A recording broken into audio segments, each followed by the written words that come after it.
The morning sun cast long shadows across the Marine Corps base in Virginia. Colonel Sarah Martinez adjusted her civilian clothes one last time before stepping out of her rental car. After 18 months deployed in Afghanistan, she was finally home. But today wasn't about celebration or rest. Today was about something much more personal. Sarah had received a call 3 days ago that changed everything. Her younger brother, Private First Class Martinez, had been killed in a training accident right here on this very base. The news hit her like a freight train, especially since she had been halfway around the world, unable to say goodbye or be there for her family when they needed her most. Now dressed in simple jeans and a plain blue sweater, Sarah looked nothing like the decorated Marine colonel she was. Her rank insignia, medals, and uniform were packed away in her suitcase back at the hotel. She had chosen to dress as a civilian for a reason. She wanted to see how the Marines on this base treated ordinary people, especially family members who came seeking answers about their loved ones. The base was bustling with activity. Young Marines jogged in formation, their boots hitting the pavement in perfect rhythm. Drill instructors barked orders across the parade ground. The familiar sounds and smells of military life surrounded Sarah, bringing back memories of her own early days as a Marine over 20 years ago. Sarah's first stop was the base administration office. She needed to collect personal belongings and speak with someone about the circumstances of his death. The official reports she had received were brief and clinical, lacking the details she desperately needed to understand what happened to her baby brother. As she approached the main administrative building, Sarah noticed how different everything looked from a civilian's perspective. The imposing concrete structure, the stern-faced guards, the maze of hallways and offices, it all seemed designed to intimidate rather than welcome. She remembered feeling the same way when she first enlisted, back when she was just an 18-year-old girl from East Los Angeles with big dreams and no idea what lay ahead. The reception desk was manned by a young lance corporal who barely looked old enough to shave. His name tag read Johnson, and he was busy typing on a computer when Sarah approached. "Excuse me," Sarah said politely. "I'm here to collect my brother's personal effects, Private First Class Martinez." Lance Corporal Johnson looked up with an expression of mild annoyance. "Ma'am, you'll need to fill out these forms first," he said, sliding a thick stack of papers across the counter. "And I'll need to see 2 forms of ID, a death certificate, and proof that you're the designated next of kin." Sarah had come prepared with all the necessary documentation. She quietly filled out the forms while Johnson returned to his computer, occasionally glancing at her with the kind of bored indifference that came from processing too many similar requests.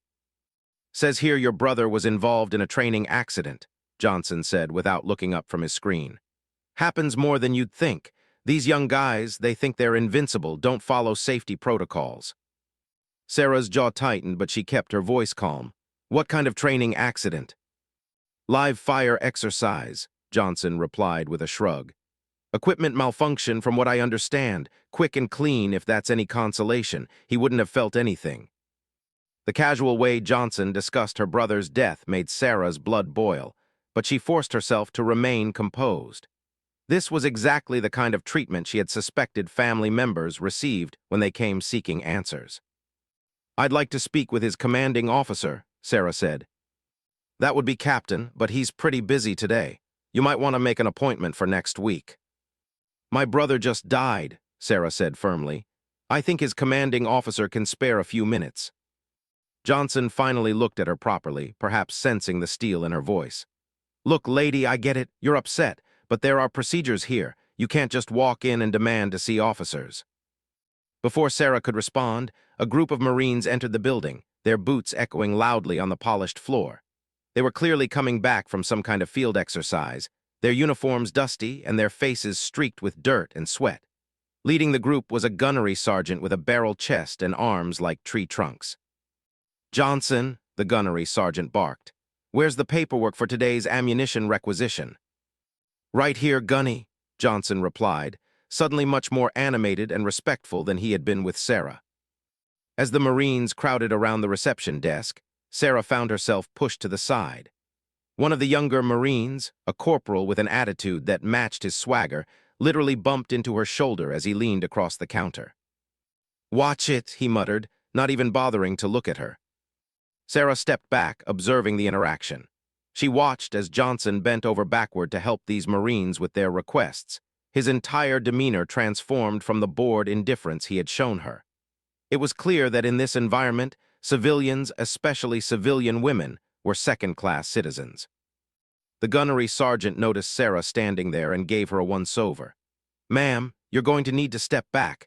Official business only at this counter right now." "I'm conducting official business," Sarah replied calmly. "I'm here to collect my deceased brother's personal effects." "Well, you'll have to wait your turn," the gunnery sergeant said dismissively. "Military personnel take priority." Sarah could feel her temper rising, but she forced herself to remain calm.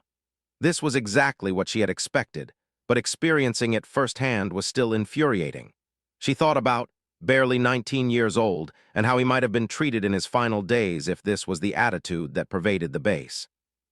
As the Marines conducted their business, Sarah overheard fragments of conversation that painted a troubling picture. The ammunition requisition they were discussing was apparently behind schedule. There had been equipment failures during recent training exercises. Safety inspections had been postponed due to personnel shortages. "That new batch of recruits is giving us trouble," she heard one of the Marines say. "Half of them can't follow simple instructions, had 3 safety violations just this morning." "Command's pushing us to accelerate training timelines," another replied. "Can't maintain proper safety protocols when we're rushing everything." Sarah's heart sank as she listened. Was this the environment that her brother had died in? A place where safety was compromised for the sake of meeting deadlines and quotas? After what felt like an eternity, the group of Marines finally finished their business and moved on. Johnson turned back to Sarah with obvious reluctance. "All right, let's get this sorted out," he said with a sigh. "I'll call Captain and see if he has a few minutes." Sarah waited while Johnson made the call. She could hear only one side of the conversation, but it was clear that Captain was not enthusiastic about meeting with her. "He says he can give you 5 minutes," Johnson said after hanging up. "His office is on the 3rd floor, room 314, but like I said, he's real busy today." Sarah made her way through the building's maze-like corridors, nodding the various offices and departments she passed. The walls were lined with portraits of distinguished Marines throughout history, their stern faces looking down at her as she walked. She recognized many of them, heroes and legends whose stories had inspired her own military career. Captain's office was small and cluttered, with stacks of paperwork covering every available surface. The man himself appeared to be in his early 30s, with the lean build of someone who took physical fitness seriously. He looked up when Sarah knocked on his open door, his expression immediately conveying that he considered this meeting an unwelcome interruption. "Ms. Martinez, I presume?" he said without standing or offering her a seat. "I'm sorry for your loss, but I'm not sure what I can tell you that wasn't already covered in the official report." Sarah remained standing in the doorway. "I was hoping you could tell me more about the circumstances of my brother's death. The report was quite brief." Captain shuffled through some papers on his desk before pulling out a folder. Private Martinez was participating in a live fire exercise. There was an equipment malfunction with one of the weapons systems. The accident resulted in an explosion that killed him instantly. There will be a full investigation, of course, but these things happen in military training. "These things happen," Sarah repeated, her voice carefully controlled. "My brother is dead because of negligence, and you're telling me these things happen." "Ma'am, I understand you're upset, but military training is inherently dangerous. Your brother knew the risks when he enlisted. We do everything we can to minimize those risks, but we can't eliminate them entirely." Sarah studied Captain's face carefully. There was something in his expression, a flicker of discomfort, that suggested he wasn't telling her everything. "I'd like to see the site where the accident occurred," she said. "That's not possible," replied quickly. "The site is still being investigated. No civilian personnel are allowed in that area." "I'd also like to speak with some of the Marines who were with my brother during the exercise." "Again, not possible. The investigation is ongoing, and all personnel involved have been instructed not to discuss the incident with unauthorized individuals." Sarah felt like she was hitting a brick wall at every turn. It was clear that Captain wanted her gone as quickly as possible, and he wasn't about to provide any information beyond what was absolutely necessary. "Captain, my brother was barely 19 years old. He had his whole life ahead of him. If there was negligence involved in his death, don't you think his family deserves to know the truth? Expression softened slightly, and for a moment Sarah thought she might be getting through to him. But then his face hardened again, and she could see him retreating behind the wall of military protocol and procedure. Ms. Martinez, I sympathize with your situation, I really do. But I have my orders. The investigation will be thorough, and when it's complete, you'll receive a full report. Until then, there's nothing more I can tell you. Sarah realized she wasn't going to get anywhere with Captain, at least not as a civilian. She thanked him for his time and left his office, her mind already formulating a new plan. As she made her way back through the building, Sarah passed the reception desk where Lance Corporal Johnson was dealing with another family member, an elderly woman who appeared to be someone's grandmother. Johnson's attitude toward the woman was even more dismissive than it had been toward Sarah, and she could see the frustration and pain in the older woman's eyes. I just want to know how my grandson is doing, the woman was saying. He's been here for 3 months and we haven't heard from him. Ma'am, like I told you, recruits aren't allowed personal communications during the first phase of training, Johnson replied impatiently. He's fine. If something was wrong, you would have been. Sarah paused, watching the interaction. The woman was clearly worried sick about her grandson, but Johnson was treating her like an inconvenience. It was a pattern Sarah was beginning to recognize, a fundamental lack of respect for families and civilians who came to the base seeking information or assistance. As Sarah left the administrative building, she reflected on everything she had seen and heard. The casual attitude toward safety violations, the dismissive treatment of family members, the obvious desire to hide information rather than provide transparency. It all painted a picture of an institution that had lost sight of its core values. Had always looked up to Sarah. From the time he was a little boy, he had talked about following in her footsteps and becoming a Marine. Sarah had encouraged him, sharing stories of her own experiences and the pride she felt in serving her country. Now she couldn't help but wonder if she had made a terrible mistake in encouraging him to enlist. That evening, Sarah sat in her hotel room staring at a box of personal belongings that had finally been released to her. The contents were heartbreakingly ordinary, some clothes, a few books, letters from home, and a journal that had been keeping during his training. Sarah opened the journal with trembling hands, desperate to understand her brother's final weeks. The early entries were full of enthusiasm and determination, wrote about the challenges of boot camp, the friendships he was forming with other recruits, and his excitement about becoming a Marine. But as Sarah read further, the tone of the entries began to change.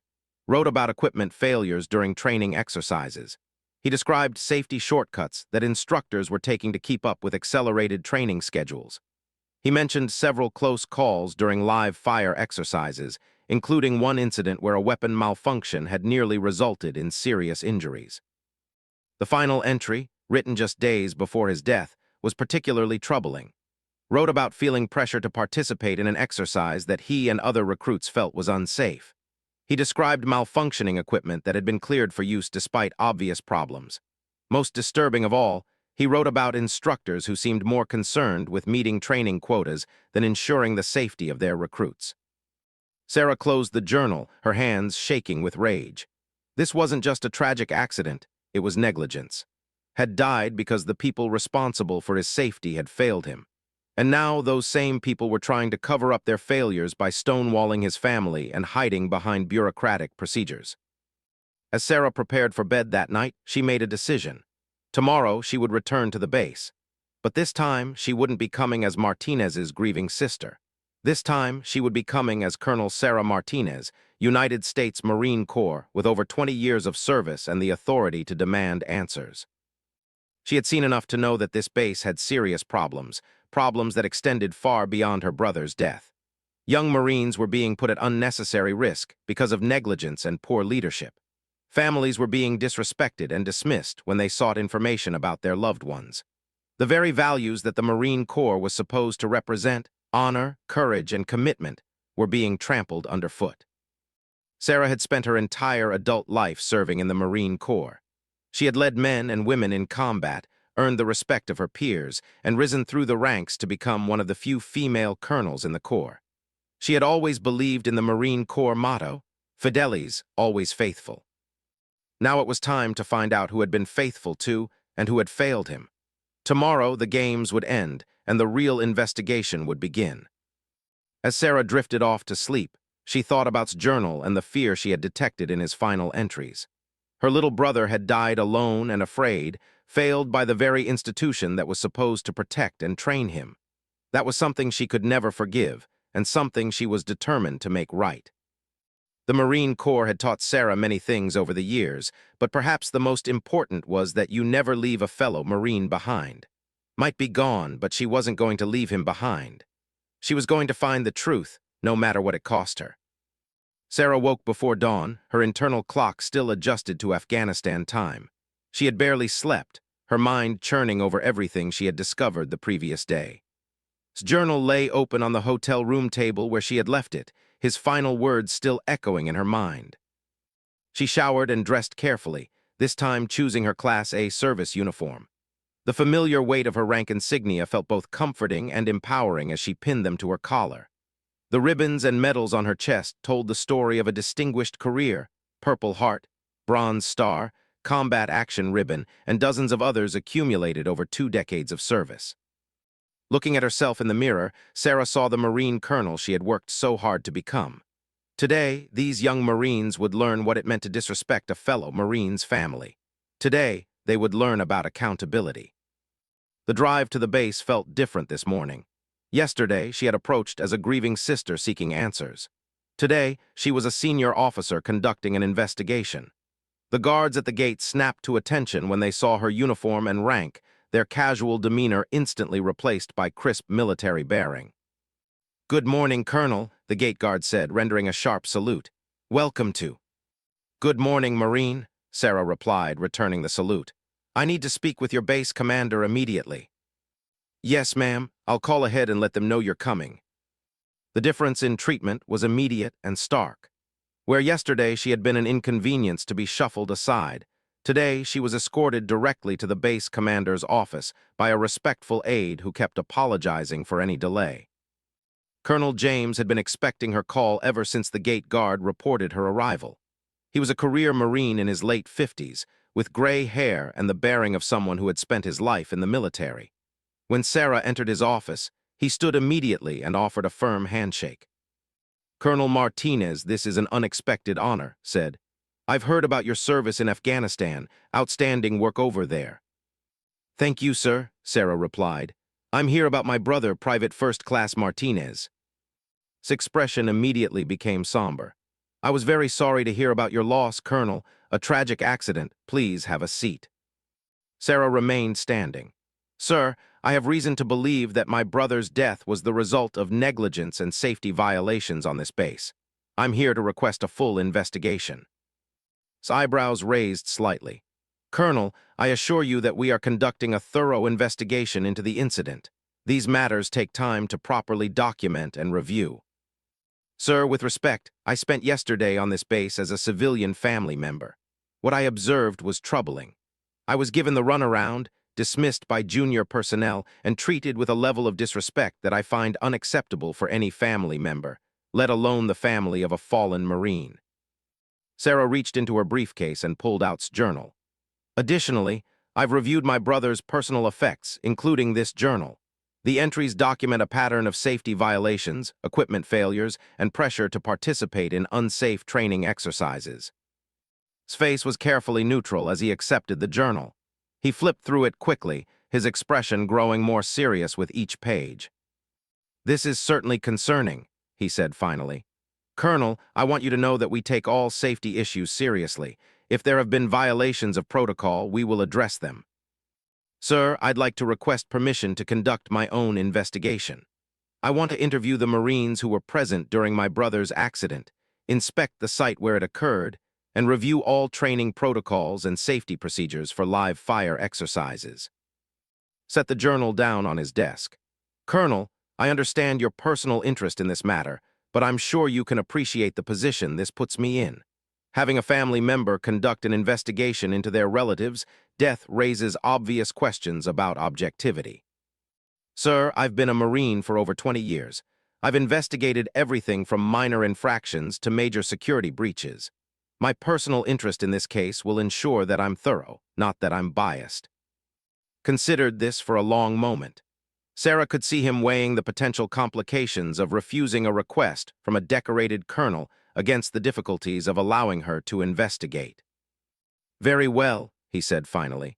"I'll give you access to conduct your investigation, but I want to assign Major Collins as your liaison. He'll ensure you have everything you need while also maintaining proper protocol." "That's acceptable, sir," Sarah replied. "I'd like to start by revisiting the administrative office where I was yesterday. I want to see how they treat a colonel requesting information versus how they treated a civilian family member." Looked uncomfortable.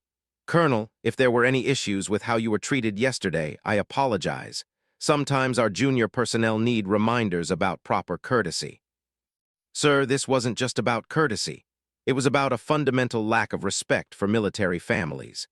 The Marines I encountered yesterday wouldn't have acted that way toward a stray dog, let alone the family of a fallen comrade."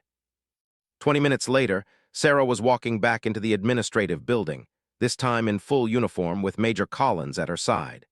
The transformation in the building's atmosphere was immediate and obvious. Marines who had barely acknowledged her existence yesterday now snapped to attention as she passed. Lance Corporal Johnson looked like he had seen a ghost when Sarah approached his desk. His eyes went wide as he took in her rank and ribbons, and Sarah could practically see him trying to remember their interaction from the previous day. "Lance Corporal Johnson," Sarah said in her command voice, "I believe we met yesterday." Johnson's face went pale. "Why, yes, ma'am, you were. You were asking about your brother, ma'am." "That's correct. And how would you characterize the level of service you provided to me yesterday?" Johnson's mouth opened and closed several times before he managed to speak. "Ma'am, I followed standard procedures, ma'am." "Standard procedures," Sarah repeated. "Tell me, Lance Corporal, what are the standard procedures for treating the family members of fallen Marines?" "Ma'am, we process their requests according to regulations." "And what regulations specify that family members should be made to wait while junior Marines conduct routine business? What regulations authorize you to dismiss a family member's concerns about their loved one's death?" Johnson was sweating now, clearly realizing that his casual dismissiveness from yesterday had been directed at a senior officer. "Ma'am, I didn't realize. I mean, you weren't in uniform. So you only show respect to people when you can see their rank insignia. You only treat people with dignity when you think they have the power to affect your career." Before Johnson could answer, the same gunnery sergeant from yesterday walked into the building. He took one look at Sarah's uniform and immediately approached. "Colonel Gunnery Sergeant Williams, is there anything I can help you with, ma'am?" Sarah turned to face him. "Gunnery Sergeant, you were here yesterday when I was conducting business at this desk. Do you remember the interaction?" Williams' confident expression faltered slightly. "Yesterday, ma'am." "Yes, you told me to step back because military personnel take priority. You dismissed me as I was trying to collect my deceased brother's personal effects." The blood drained from Williams' face as he realized what had happened. "Ma'am, I sincerely apologize if I had known." "Known what? That I was a colonel. So if I had been a corporal's widow or a private's mother, it would have been acceptable to treat me that way." Williams struggled to find a response. Sarah could see him trying to process the implications of his behavior from the previous day. "Gunnery Sergeant, what is the first general order that every Marine learns in boot camp?" "To take charge of this post and all government property in view, ma'am." "And what does it mean to take charge?" "To accept responsibility and maintain standards, ma'am." "So when you saw a family member being treated disrespectfully by one of your Marines, why didn't you take charge? Why didn't you maintain the standards that every Marine is supposed to uphold?" Williams had no answer. Sarah could see the shame and embarrassment in his eyes, and she felt a small measure of satisfaction. These Marines needed to understand that their behavior had consequences, that their actions reflected on the entire Corps. "Major Collins," Sarah said, turning to her liaison, "I want Lance Corporal Johnson and Gunnery Sergeant Williams to receive immediate retraining on proper treatment of military families. I also want a review of all procedures in this office to ensure that family members receive the respect and assistance they deserve." "Yes, ma'am," Collins replied. "I'll see to it immediately." Sarah's next stop was Captain's office. When she knocked on his door this time, he practically leaped to his feet when he saw her uniform. "Colonel Martinez, ma'am, I had no idea. Please come in, have a seat." Sarah remained standing. "Captain, we met yesterday when I was here as a civilian family member. I asked you several questions about my brother's death, and you were less than forthcoming with information." Face had gone ashen. "Ma'am, I was following proper procedures. The investigation is ongoing, and I was instructed not to discuss details with unauthorized personnel. And now that you know I'm a colonel, am I suddenly authorized?" Struggled with this question, clearly realizing that his position from yesterday had been inconsistent. "Ma'am, that is, I can certainly provide more detailed information now. Captain, let me be very clear. My rank doesn't make me more entitled to information about my brother's death than any other family member would be. The fact that you're suddenly willing to cooperate now tells me that your procedures for dealing with families are fundamentally flawed." Sarah pulled out a chair and finally sat down. "Now, I want you to tell me everything about what happened to my brother, and I want to see all incident reports, witness statements, and safety documentation related to that training exercise." For the next hour, Captain provided a much more detailed account of death. Sarah learned that the live fire exercise had been conducted with equipment that had failed inspection just days earlier. The weapons system that malfunctioned had been marked for repair, but pressure to maintain training schedules had led to it being cleared for use anyway. "Who made the decision to use the defective equipment?" Sarah asked. Hesitated. "That would have been Master Sergeant Cooper, ma'am. He's the senior enlisted advisor for the training unit." "Where is Master Sergeant Cooper now?" He's on leave, ma'am. He took emergency leave right after the accident." Sarah felt her anger rising. Emergency leave, or did he conveniently disappear when questions started being asked? "Ma'am, I couldn't say. I know he had some personal issues he needed to deal with." Sarah made a note to track down Master Sergeant Cooper. Something about his sudden departure didn't sit right with her. "I want to see the training site where the accident occurred," Sarah said. "Yes, ma'am, I can arrange that." An hour later, Sarah was standing at the edge of a live fire range that looked like a war zone. Scorch marks on the ground showed where the explosion had occurred, and she could see evidence of the investigation that had taken place. Metal fragments were still scattered around the area, some of them marked with evidence tags. "This is where it happened," said quietly.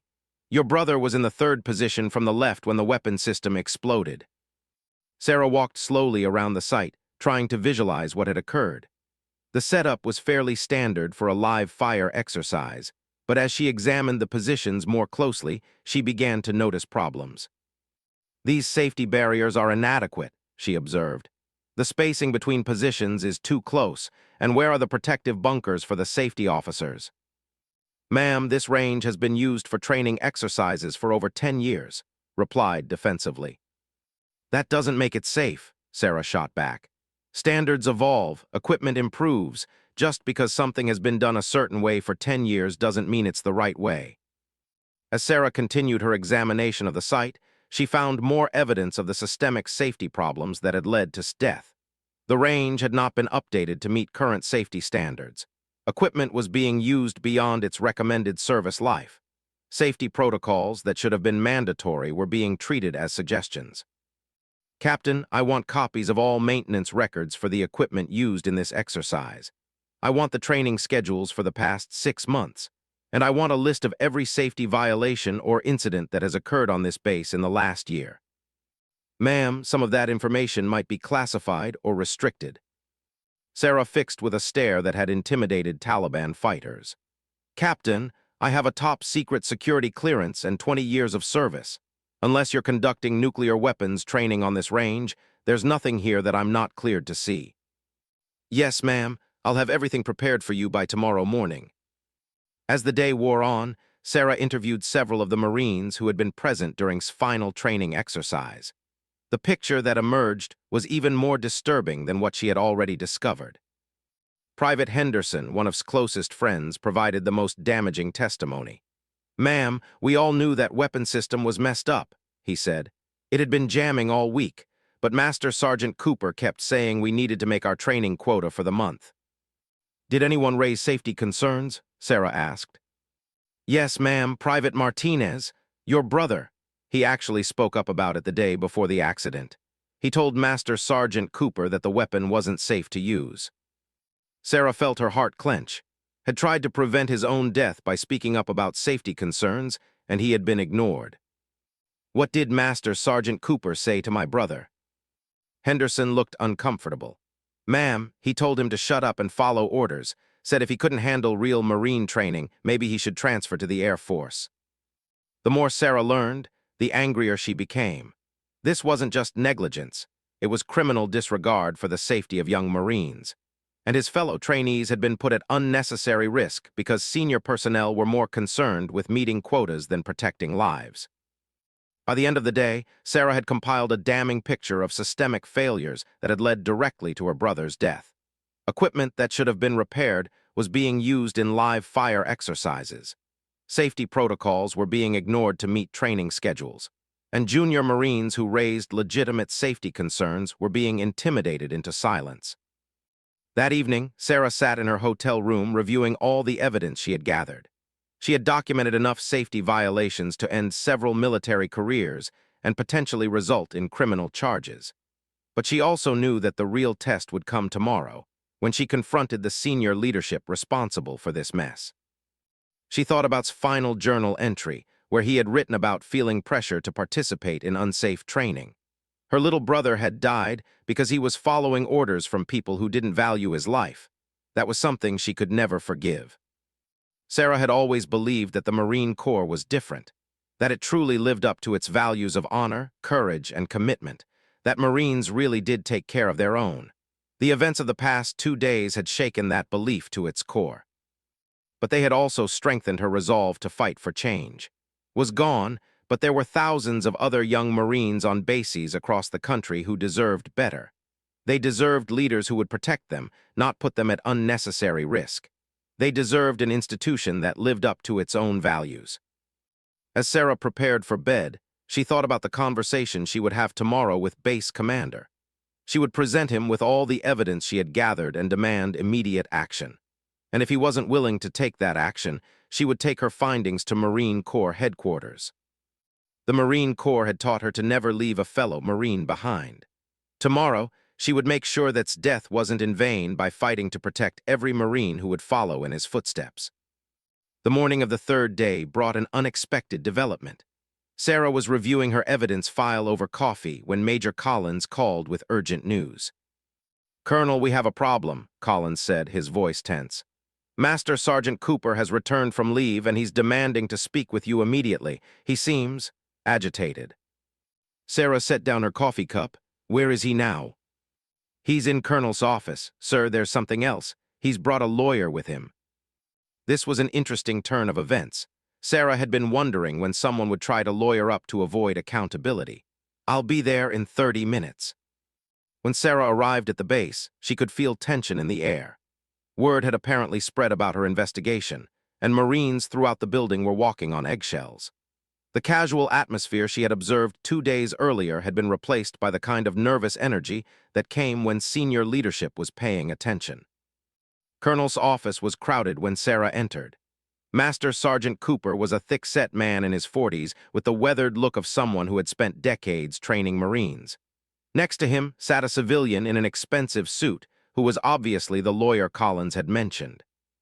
"Colonel Martinez," said as she entered, "Master Sergeant Cooper has requested this meeting to discuss your investigation." Sarah took the offered seat and studied Cooper carefully. She could see guilt written all over his face, despite his attempt to project confidence.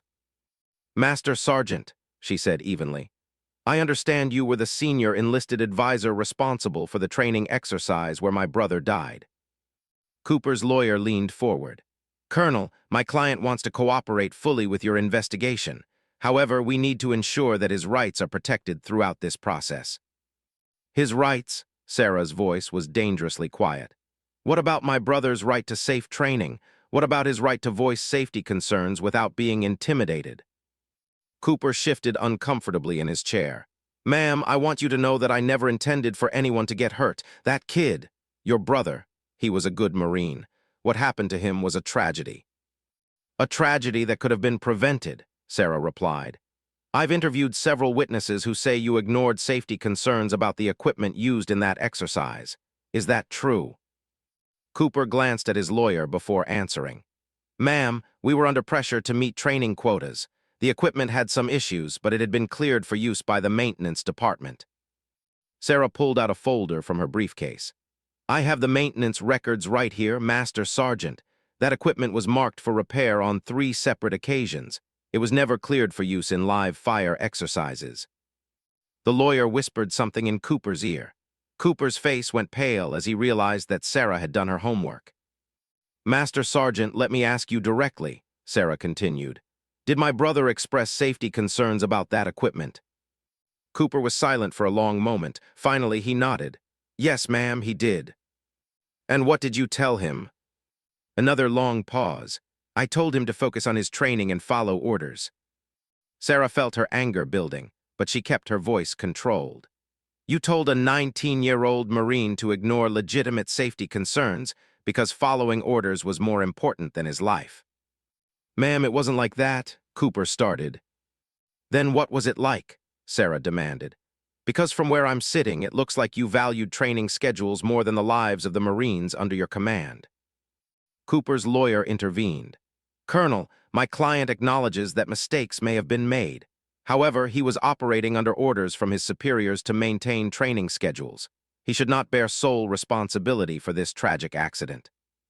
This was exactly what Sarah had been waiting to hear. Orders from superiors? Who gave those orders? Cooper glanced nervously at Colonel before answering. Lieutenant Colonel Bradley, ma'am. He's the training director for the base. Spoke up for the first time since the meeting began. Lieutenant Colonel Bradley is currently deployed to Japan on a training mission. He won't be back for several weeks. Sarah smelled a cover-up.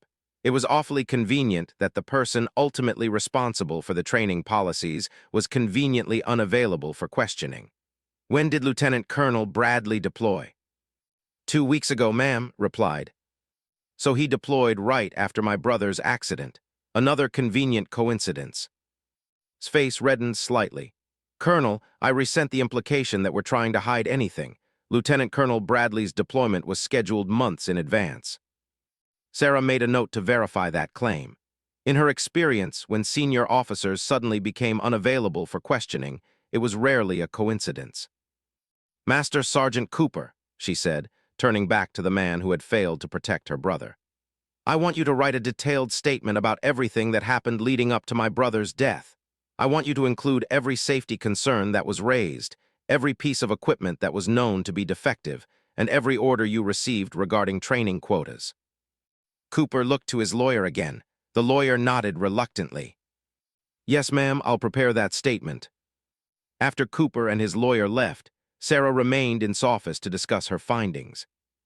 Colonel, I've uncovered enough evidence to suggest that my brother's death was the result of criminal negligence.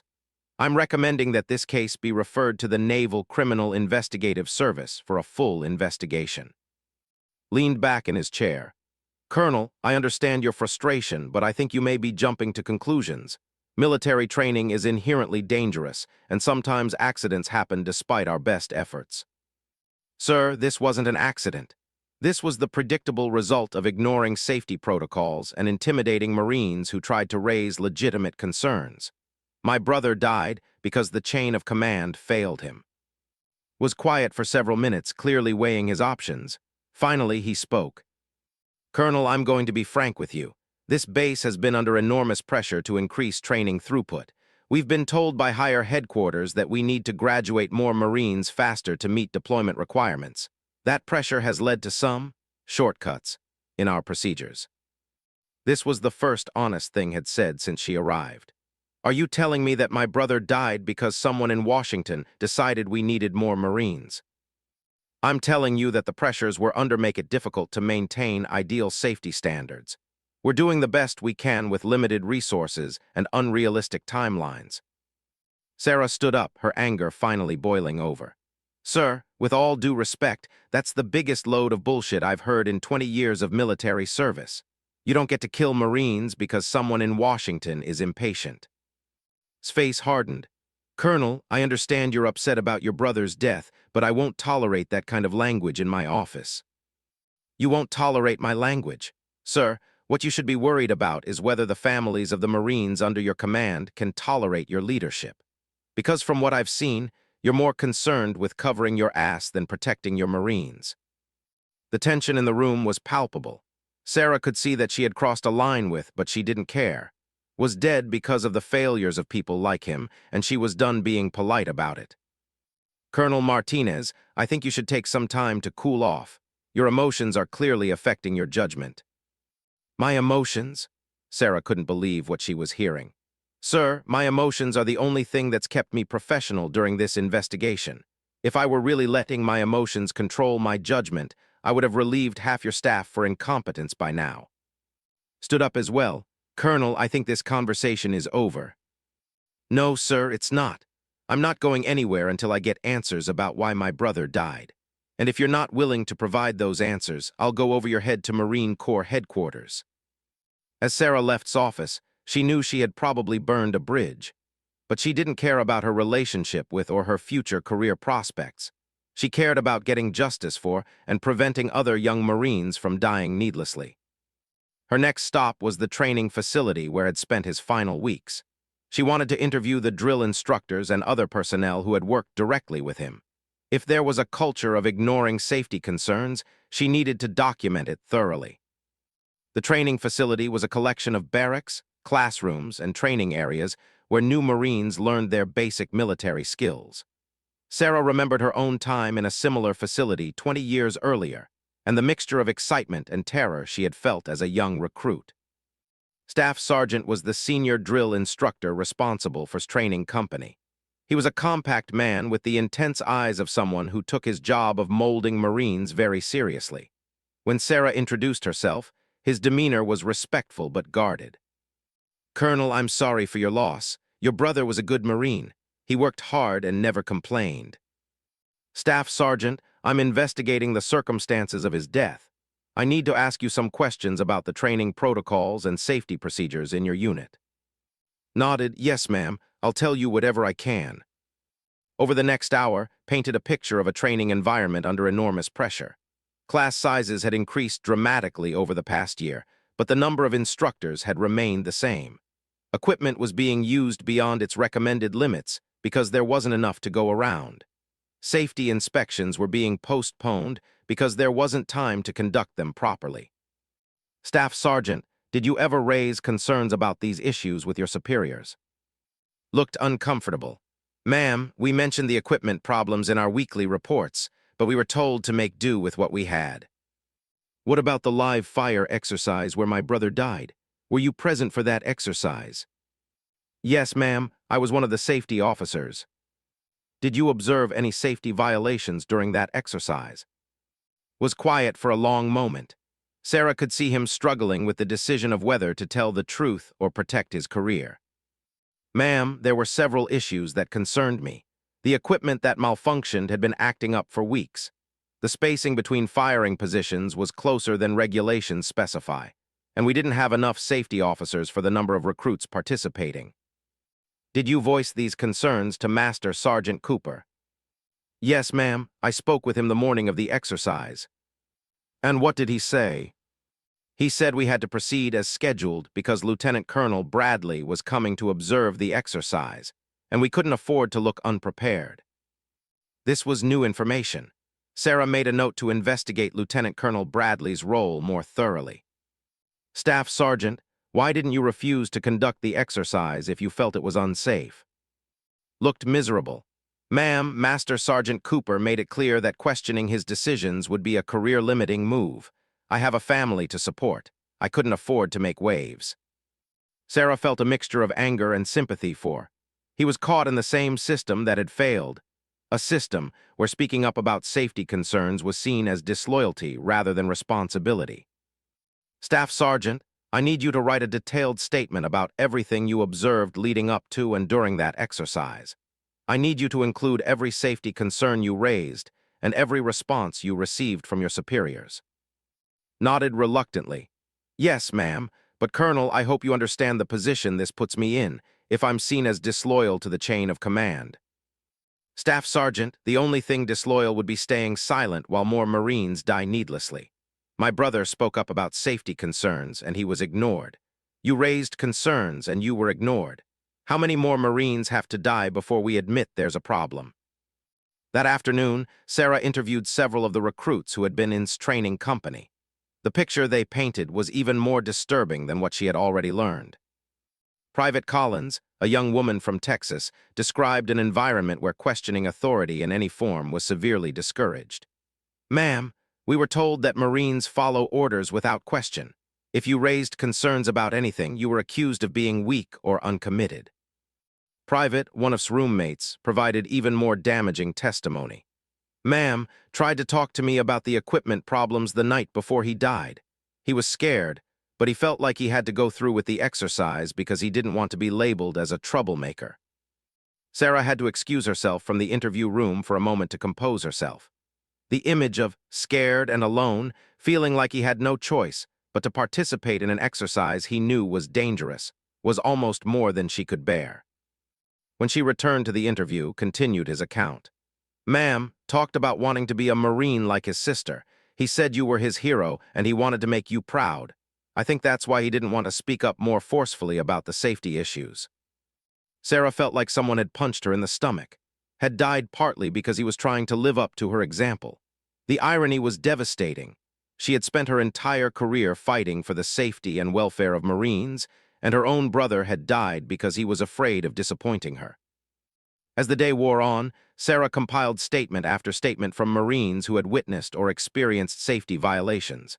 The pattern was clear and consistent, an environment where safety concerns were dismissed, where questioning authority was discouraged, and where meeting training quotas was more important than protecting lives. By evening, Sarah had gathered enough evidence to prove beyond any doubt that death was preventable. But she had also discovered something even more troubling. This wasn't an isolated incident. The systemic problems that had killed her brother were putting hundreds of other Marines at risk every day. That night, Sarah sat in her hotel room and called Marine Corps headquarters. She spoke with the Inspector General's office and requested an immediate investigation into the training practices at. She also contacted the Naval Criminal Investigative Service and formally requested that they open a criminal investigation into his death. As she hung up the phone, Sarah realized that her investigation was just beginning. She had uncovered evidence of criminal negligence, but she had also discovered a culture of silence and intimidation that would be much harder to change. His death was a symptom of a larger disease within the Marine Corps, a disease that valued appearance over substance, compliance over safety, and careers over lives. But Sarah was determined to fight that disease with every tool at her disposal. She owed it to, and she owed it to every young Marine who would follow in his footsteps. Tomorrow, she would begin the fight to ensure that no other family would have to go through what hers had endured. The next week brought a whirlwind of activity that Sarah had not expected. Her calls to Marine Corps headquarters and NCIS had set off a chain reaction that reached the highest levels of the military. By Tuesday morning, a team of investigators from Washington had arrived at, and the base was in full damage control mode. Sarah was appointed as the primary liaison for the investigation, a role that put her in direct conflict with many of the people she had been investigating. The tension was palpable as she walked through the base, with Marines who had previously ignored or dismissed her now treating her with a mixture of fear and resentment. The first major breakthrough came when the investigators gained access to Lieutenant Colonel Bradley's office. Despite his convenient deployment to Japan, his files painted a damning picture of the pressures that had led to his death. "Colonel Martinez," said agent from NCIS, "you need to see these documents." Sarah reviewed a series of emails and memoranda that revealed the true scope of the problem. Lieutenant Colonel Bradley had been receiving intense pressure from his superiors at Marine Corps headquarters to increase training throughput by 40% while maintaining the same safety standards. The contradiction was obvious. You couldn't dramatically increase the pace of training without cutting corners somewhere. More disturbing were Bradley's responses to these demands. Rather than pushing back or requesting additional resources, he had simply passed the pressure down to his subordinates with increasingly unrealistic demands. Master Sergeant Cooper and others had been given impossible quotas to meet, with their performance evaluations tied directly to their ability to process more Marines through training. "This email is particularly damaging," Agent said, pointing to a message from Bradley to Cooper dated just 1 week before his death. "He's explicitly telling Cooper to find ways to speed up live fire training, even if it means bending safety regulations." Sarah read the email with growing anger. Bradley had written, "We need to find creative solutions to meet our training goals. I don't want to hear about equipment problems or safety concerns unless someone is actually killed.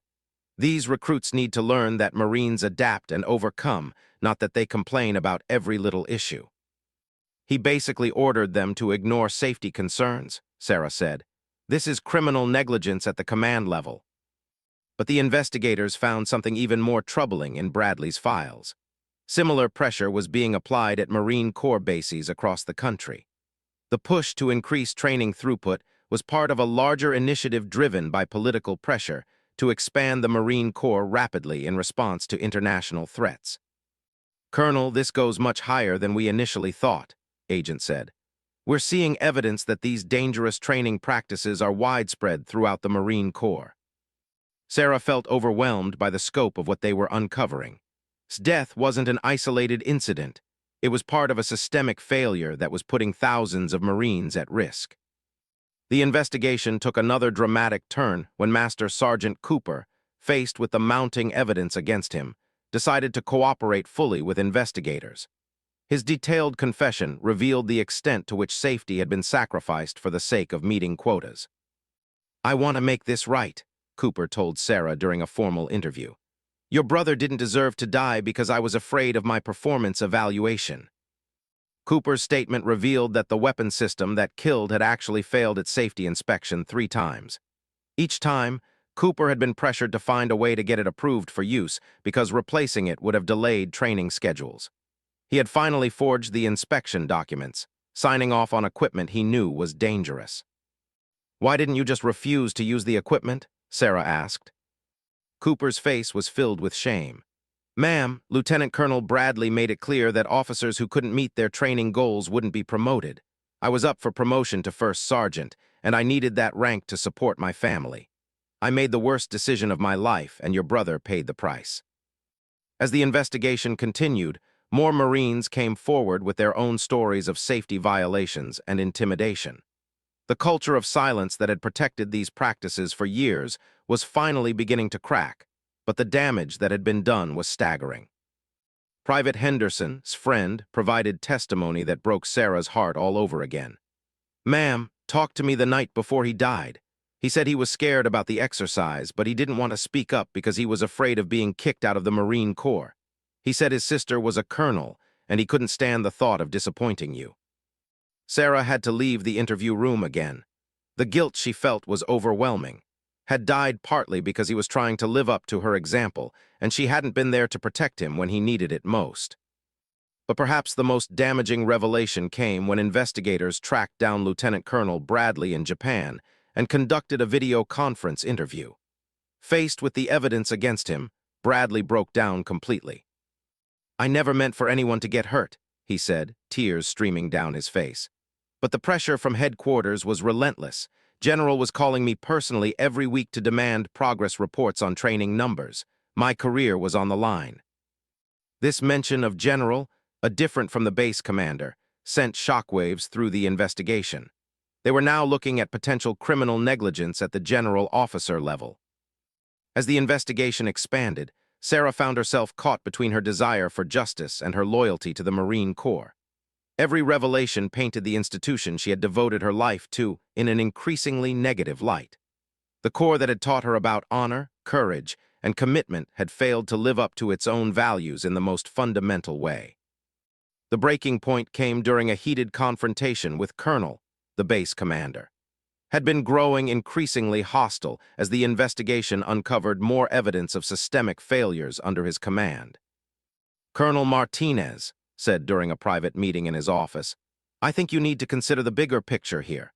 Yes, mistakes were made, and your brother's death was tragic, but destroying careers and damaging the reputation of the Marine Corps isn't going to bring him back." Sarah stared at in disbelief. "Sir, Are you seriously suggesting that I should cover up criminal negligence to protect the Corps' reputation? I'm suggesting that you think about what's best for the thousands of Marines who depend on this institution. Your crusade for justice is admirable, but it's causing real damage to morale and readiness. Sarah stood up, her anger finally boiling over completely. Sir, you know what damages morale? Having Marines die because their leaders care more about statistics than their lives. You know what hurts readiness? Having Marines who can't trust their chain of command to protect them. His face reddened. Colonel, you're out of line. I understand you're grieving, but you're letting your emotions cloud your judgment. My emotions? Sir, my emotions are the only reason anyone is being held accountable for my brother's death. If it were up to people like you, this would have been swept under the rug as just another training accident. Colonel Martinez, I strongly advise you to remember who you're speaking to.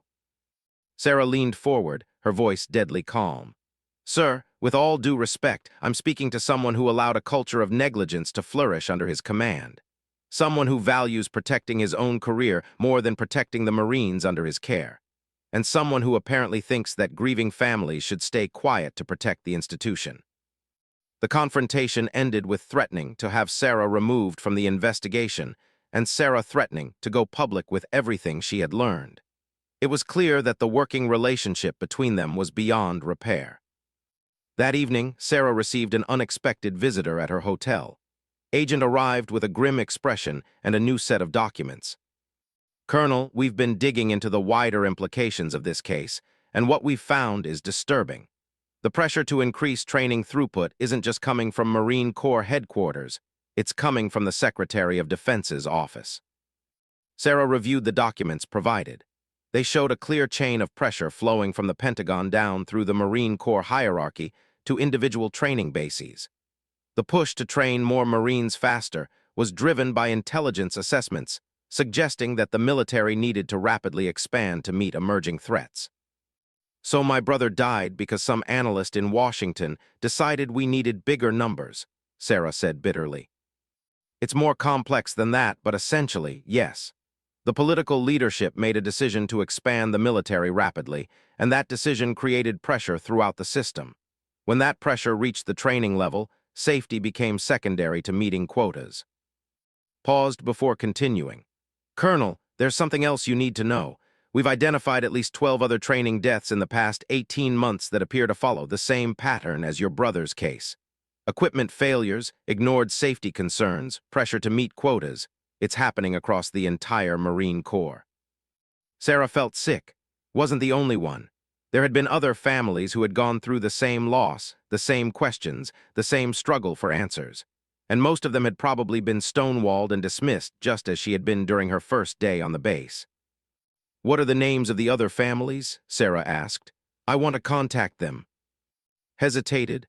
Colonel, that might not be advisable from an investigative standpoint. We don't want to compromise our ability to gather evidence. Agent, I'm not going to compromise your investigation. But these families deserve to know that they're not alone and that someone is finally taking their concerns seriously. That night, Sarah spent hours researching the other training deaths had mentioned. The stories were heartbreakingly similar, young Marines dying in preventable accidents, families seeking answers and being dismissed, safety concerns ignored for the sake of maintaining training schedules. Sarah found contact information for several of the families and began making phone calls. The conversations were difficult but necessary. Each family had their own story of frustration and loss, their own encounters with a system that seemed designed to protect itself rather than provide answers. Maria, whose son had died in a similar equipment malfunction at camp, broke down crying when Sarah called. I knew there was something wrong with the story they told us, she said. But we're just a working-class family from Rico. We didn't know how to fight the military bureaucracy. James, whose daughter had been killed in a training accident at camp, was angry but relieved to finally have someone listening to his concerns. They treated us like we were enemies of the state for asking questions about our daughter's death, he said. All we wanted was the truth. As Sarah spoke with these families, she realized that her investigation had become about much more than death. It was about changing a culture that prioritized image over substance, that valued compliance over safety. and that treated military families as obstacles to be managed rather than people deserving of respect and honesty. The next day brought another major development. General, the officer Lieutenant Colonel Bradley had mentioned, agreed to testify before the investigation. His testimony revealed the extent to which political pressure had corrupted military decision-making. We were told that rapid expansion of the Marine Corps was a national security priority, General via video conference. The pressure from civilian leadership was intense. We were given quotas to meet, and our performance was measured against those quotas. When asked about safety concerns, answers were evasive. Safety has always been a priority for the Marine Corps. However, military training is inherently dangerous, and we can't eliminate all risks while still preparing Marines for combat. Sarah listened to his testimony with growing disgust. He was using the same deflection tactics that she had encountered throughout her investigation, acknowledging the tragedy while avoiding responsibility for the systemic failures that had caused it. But the most damning moment came when Agent asked directly whether he had ever been briefed on training deaths or safety violations. General, our investigation has uncovered evidence that you received regular reports on training incidents, including fatalities. Are you telling us that you were unaware of the patterns we've identified? Was silent for a long moment before answering. I received statistical reports on training incidents, but I relied on my subordinate commanders to handle the details. So you knew Marines were dying in training accidents, but you chose not to investigate the causes. Agent, I had hundreds of priorities competing for my attention. I trusted my subordinates to handle training safety issues. Sarah couldn't contain herself any longer. General, my brother died because people like you were more interested in numbers than lives. How many dead Marines would it have taken to get your attention? The video conference erupted in chaos as lawyer objected to Sarah's question and investigators struggled to restore order. But the damage was done. Had revealed himself to be exactly what Sarah had suspected, a senior leader who had abdicated his responsibility to protect the Marines under his command. As the fourth week of investigation drew to a close, Sarah realized that they had uncovered something much larger than a single case of negligence. They had exposed a systemic failure that reached the highest levels of military leadership, a failure that had cost the lives of at least 13 young Marines and would likely claim more if nothing changed. But Sarah also realized that uncovering the truth was only the first step. The real challenge would be forcing change within an institution that seemed more interested in protecting itself than learning from its mistakes. And that fight was just beginning. 6 months after his death, Sarah stood before a joint congressional committee in Washington, D.C., preparing to deliver testimony that would shake the military establishment to its core. The hearing room was packed with reporters, military officials, and family members of Marines who had died in training accidents. Agents sat nearby with boxes of evidence that documented systemic safety failures throughout the Marine Corps. Sarah had spent the intervening months building a case that went far beyond individual negligence to expose institutional corruption. What had begun as a sister seeking answers about her brother's death had evolved into the largest investigation of military training safety in decades. "Colonel Martinez," said Congresswoman, the committee chairwoman, "please tell us in your own words what you discovered during your investigation." Sarah looked out at the packed hearing room, seeing faces of other families who had lost loved ones to preventable training accidents. She thought of, and the journal entries where he had expressed his fears about unsafe training conditions. This was her chance to honor his memory by ensuring that other Marines wouldn't face the same fate. "Madam Chairwoman, members of the committee, what I discovered was a systematic abandonment of the Marine Corps' most fundamental obligation, to protect the Marines under its command. My brother died not because military training is inherently dangerous, but because leaders at every level chose to prioritize statistics over safety." Over the next 3 hours, Sarah methodically presented evidence that painted a devastating picture of institutional failure. She described the pressure from Pentagon leadership to rapidly expand the Marine Corps, the impossible quotas placed on training commands, and the culture of intimidation that silenced Marines who raised safety concerns. The investigation revealed that at least 13 Marines died in preventable training accidents over an 18-month period. Sarah. These deaths all followed the same pattern: equipment failures that were known but ignored, safety protocols that were abandoned to meet schedules, and Marines who were intimidated into silence when they tried to voice concerns. Congressman Michael Stevens, a former Marine himself, leaned forward during the questioning period. "Colonel Martinez, as a fellow Marine, I have to ask, do you believe these problems are widespread throughout the Corps or isolated to specific commands?" Sarah had anticipated this question. "Congressman, based on our investigation, these problems exist at every level of the Marine Corps hierarchy, from individual training bases to the Pentagon itself. This is not a case of a few bad actors. This is a systemic failure of leadership and accountability." The hearing room erupted in murmurs as Sarah's words sank in. She was essentially accusing the entire Marine Corps leadership structure of criminal negligence. General Harrison, the current commandant of the Marine Corps, was scheduled to testify after Sarah. As she finished her presentation, she could see him in the audience, his face grim as he realized the scope of what he would have to address. But perhaps the most powerful moment of the hearing came when Sarah was joined by other family members whose loved ones had died in similar circumstances. Maria, whose son had died at camp, about being told that her family's concerns were classified and couldn't be discussed. James described being threatened with legal action when he tried to investigate his daughter's death at camp. "These families were treated as enemies rather than grieving relatives," Sarah said. "They were stonewalled, intimidated, and dismissed because the truth about their loved ones' deaths was inconvenient for the Marine Corps leadership." When General Harrison finally took the witness table, his testimony was in deflection and evasion. He acknowledged that tragic accidents had occurred, but insisted that the Marine Corps maintain the highest safety standards possible given the inherent dangers of military training. "General Harrison," Congresswoman said during questioning, "Colonel Martinez has presented evidence that you were personally briefed on these training deaths and chose not to investigate. How do you respond to that accusation?" Harrison's answer was carefully scripted. "Madam Chairwoman, I receive briefings on hundreds of issues every week. While I was aware that training accidents had occurred, I trusted my subordinate commanders to handle the specific details." Sarah watched Harrison's testimony with growing frustration. Even faced with overwhelming evidence of systemic negligence, the Marine Corps leadership was still trying to avoid accountability. But the committee members weren't buying Harrison's explanations. Congressman Stevens pressed him on specific cases, reading from emails and memoranda that showed Harrison had been repeatedly warned about safety problems.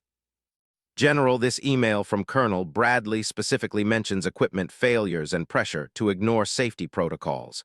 You responded by telling him to maintain training momentum. How do you explain that?" Harrison looked uncomfortable for the first time. "Congressman, I may have been unclear in my communications. I never intended to suggest that safety should be compromised." "But that's exactly what happened, isn't it?" Stevens continued. "Young Marines died because your commanders interpreted your maintain training momentum directive as permission to cut safety corners." The hearing lasted 2 days, with testimony from dozens of witnesses, including Marines who had witnessed safety violations, commanders who had felt pressured to ignore problems, and family members who had been dismissed and stonewalled. By the end, the scope of the institutional failure was undeniable. But Sarah knew that congressional hearings were often just theater. The real test would be whether anything actually changed as a result of the investigation. 3 months after the congressional hearing, Sarah received news that gave her hope. General Harrison had been relieved of command, along with 6 other general officers who had been found responsible for the systemic safety failures. Master Sergeant Cooper had been court-martialed and sentenced to 10 years in prison for falsifying safety documents. Lieutenant Colonel Bradley faced similar charges. More importantly, the Marine Corps had implemented sweeping reforms to its training protocols. New safety standards were put in place, with mandatory independent inspections of all equipment. Training quotas were adjusted to allow adequate time for proper safety procedures, and a new policy was established requiring that all safety concerns be investigated by personnel outside the immediate chain of command. "It's a start," Agent told Sarah during a follow-up meeting. "But changing institutional culture takes time. The real test will be whether these reforms are sustained when public attention moves on to other issues." Sarah had reached the same conclusion.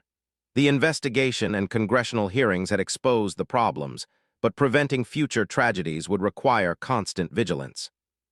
She had taken a leave of absence from her military duties to focus on the investigation, but now faced a decision about her future.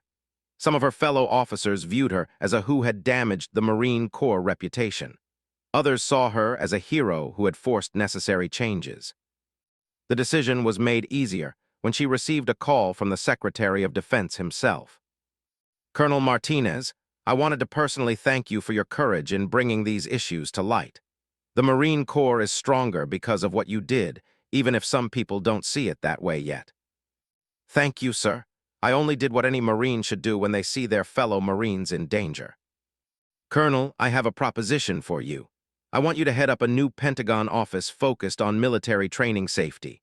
You would have broad authority to investigate safety issues across all service branches and report directly to my office." Sarah was intrigued. It would mean leaving the Marine Corps she had served for over 20 years, but it would also give her the power to prevent other families from experiencing what hers had gone through. "Sir, I'd be honored to serve in that capacity." 6 months later, Sarah's office had already prevented 3 potential training disasters by identifying and correcting safety violations before anyone was killed. She worked with a team of investigators and safety experts to monitor training programs across the military and ensure that the lessons learned from death were applied throughout the armed forces. The work was challenging and often frustrating. Military culture changed slowly, and there were still commanders who viewed safety concerns as obstacles to overcome rather than warnings to heed. But Sarah was determined to keep fighting for every young service member who might otherwise face the same fate as. 1 year after his death, Sarah received a letter that made all her efforts worthwhile. It was from Private Martinez, no relation, just a young Marine with the same last name, who was about to begin the same training program where it died. "Colonel Martinez," the letter read, "I wanted to thank you for what you did after your brother's death. Because of your investigation, our training is much safer now. We know that if we see something dangerous, we can report it without fear of retaliation. You saved lives by refusing to stay quiet about your brother's death." Sarah kept the letter on her desk as a reminder of why she had chosen this difficult path. Was gone, and nothing could bring him back. But his death had meaning if it prevented other families from experiencing the same loss. That evening, Sarah visited his grave at Arlington National Cemetery. She brought fresh flowers and a copy of the new military training safety regulations that had been implemented as a result of her investigation. "I kept my promise," she said quietly, placing the flowers on his headstone. "I made sure your death meant something. I made sure other Marines won't have to die the way you did." As she walked away from the grave, Sarah thought about the Marine Corps values she had learned so many years ago: honor, courage, and commitment. For too long, those values had been honored more in rhetoric than in practice. Leaders had chosen the easy path of covering up problems rather than the difficult work of fixing them. But death had changed that, not because he was a hero or because he did anything extraordinary, but because his sister refused to let his death be dismissed as just another training accident. Sarah had honored the true meaning of Fidelis, always faithful, by being faithful to her brother's memory and to every Marine who would follow in his footsteps. The congressional hearing had been front-page news for weeks, but media attention had eventually moved on to other stories. The general public forgot about the young Marines who had died in training accidents. But Sarah never forgot, and neither did the families who had lost loved ones. They had formed an informal network, staying in touch and supporting each other through the long process of seeking justice and reform. They met periodically to share updates on the investigations and reforms that had resulted from their advocacy. "Your brother's death started something important," Maria told Sarah during one of their meetings. "Before you fought back, we all felt so alone and helpless. Now we know we have power to demand change." The network had grown to include dozens of families affected by military training accidents. Together, they had become a voice that military leadership could no longer ignore. They, for continued reforms, monitored the implementation of new safety protocols and provided support to families facing similar tragedies. Sarah often reflected on how different things might have been if she had simply accepted the official explanation of death and moved on with her life. So many families before hers had done exactly that, their grief and questions buried under layers of military bureaucracy and institutional indifference. But's journal had made that impossible. His written record of safety concerns and fears had provided the evidence Sarah needed to prove that his death was preventable. Without that documentation, she might have faced the same stonewalling and dismissal that other families had experienced. 2 years after his death, Sarah was invited to speak at the Marine Corps Leadership Academy, where future commanders were trained. Standing before a room full of junior officers, she thought about the responsibility they would soon bear for the Marines under their command. Leadership isn't about meeting quotas or impressing your superiors, Sarah told the assembled officers. It's about ensuring that every Marine under your command goes home safely at the end of the day. The numbers don't matter if you lose the people you're supposed to protect. She told them story, not as an indictment of the Marine Corps, but as a cautionary tale about what happens when leaders lose sight of their fundamental responsibilities. My brother died because people at every level of the chain of command chose the easy path over the right path, Sarah said. They chose to meet deadlines rather than address safety concerns. They chose to silence problems rather than solve them. They chose to protect their own careers rather than protect the Marines under their command. The room was silent as Sarah's words sank in. These young officers would soon face the same pressures that had led to his death: pressure to meet training quotas, pressure to avoid making waves, pressure to prioritize appearance over substance. You will all face moments when doing the right thing conflicts with what's expected of you, Sarah continued. When that moment comes, I want you to remember Private Martinez and the 12 other Marines who died because their leaders chose the easy path. Don't let their deaths be meaningless. After her presentation, several young officers approached Sarah with questions and comments. One lieutenant, barely older than had been, asked the question that Sarah had been waiting for. Colonel, how do we know when we're facing one of those moments? How do we recognize when we're being asked to compromise safety for the sake of meeting goals? Sarah smiled, remembering her younger self and the idealism that had driven her to become a Marine. Lieutenant, you'll know because your gut will tell you something is wrong. Knew the equipment was dangerous, but he was taught to ignore his instincts and follow orders. Trust your instincts. If something feels unsafe, investigate. If someone tries to silence your concerns, push harder. The Marines under your command are counting on you to protect them. As Sarah left the academy that day, she felt hopeful about the future of the Marine Corps. The young officers she had spoken with seemed genuinely committed to learning from the tragedies of the past. They understood that leadership meant more than just following orders or meeting quotas. But she also knew that changing institutional culture was a long-term process. There would always be pressure to take shortcuts, to prioritize numbers over safety, to silence uncomfortable truths. The real test would come when these young officers faced those pressures themselves. 5 years after his death, Sarah published a book about her investigation and the reforms it had generated. Fidelis, A Sister's Fight for Military Safety, became a bestseller and was required reading at military academies across the country. The book wasn't just about story, it was about the broader issue of accountability in military institutions. Sarah argued that the military's culture of unquestioning obedience, while necessary in combat, had become corrupted in peacetime training environments where safety should be the primary concern. We teach Marines to follow orders without question, Sarah wrote, but we forget to teach leaders that some orders should never be given. When a leader orders subordinates to ignore safety concerns or participate in dangerous training exercises, they are violating the most fundamental obligation of military leadership. The book sparked debates in military circles about the balance between discipline and safety, between following orders and thinking critically. Some traditionalists argued that Sarah's message undermined military discipline.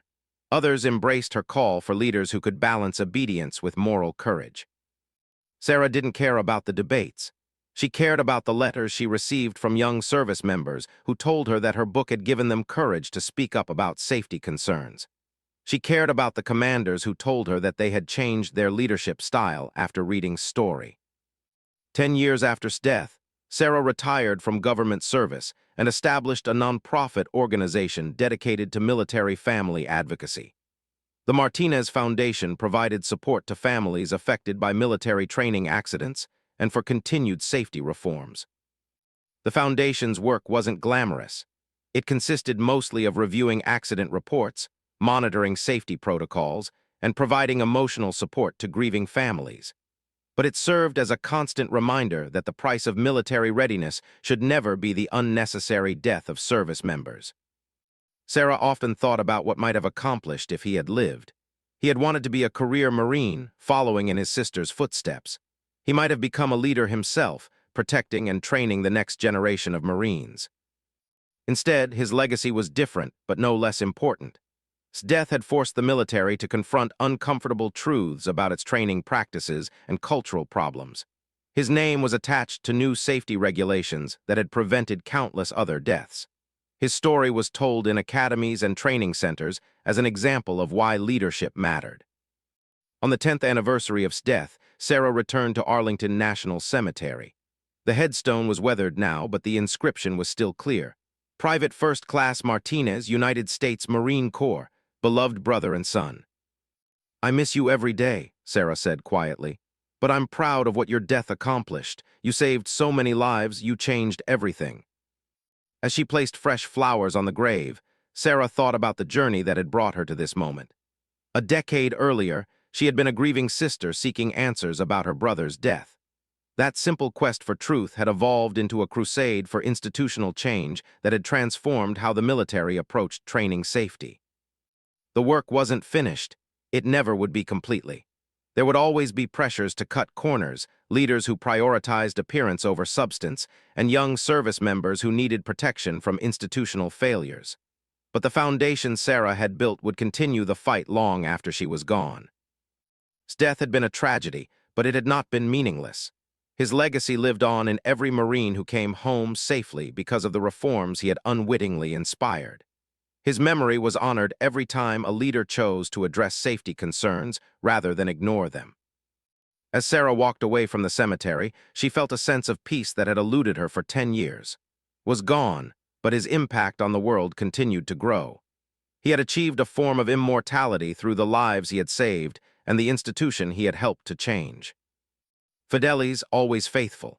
Sarah had kept faith with her brother's memory by refusing to let his death be dismissed or forgotten. And in doing so, she had helped the Marine Corps keep faith with its own values of honor, courage, and commitment. The fight for military safety would continue, led by new voices and new advocates.